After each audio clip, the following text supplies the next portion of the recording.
बड़ी खबर जो इस वक्त आ रही है वो आपको बताते हैं। 1947 के विभाजन पर एनसीईआरटी का स्पेशल मॉड्यूल सामने आया है। जिन्ना कांग्रेस माउंटबेटन विभाजन के जिम्मेदार हैं, ऐसा बताया गया है। जिन्ना ने पार्टीशन मांगा, कांग्रेस ने इस पार्टीशन को मान लिया।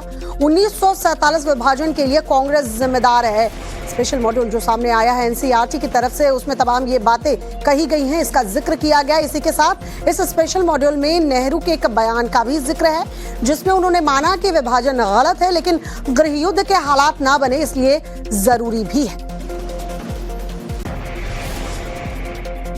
तो एनसीईआरटी की तरफ से ये स्पेशल मॉड्यूल अब जारी किया गया है, जिसमें 1947 के विभाजन को बताया गया है कि जिन्ना कांग्रेस माउंटबेटन जो है इस विभाजन के लिए जिम्मेदार।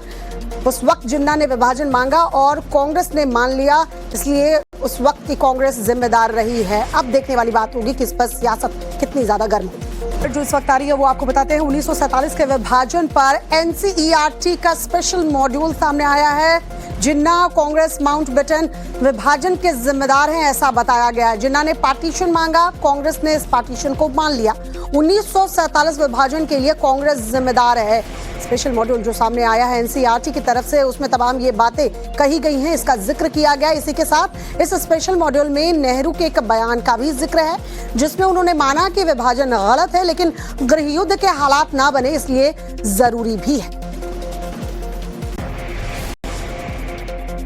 तो एनसीईआरटी की तरफ से ये स्पेशल मॉड्यूल अब जारी किया गया है, जिसमें 1947 के विभाजन को बताया गया है कि जिन्ना कांग्रेस माउंटबेटन जो है इस विभाजन के लिए जिम्मेदार। उस वक्त जिन्ना ने विभाजन मांगा और कांग्रेस ने मान लिया, इसलिए उस वक्त की कांग्रेस जिम्मेदार रही है। अब देखने वाली बात होगी कि इस पर सियासत कितनी ज्यादा गर्म होगी।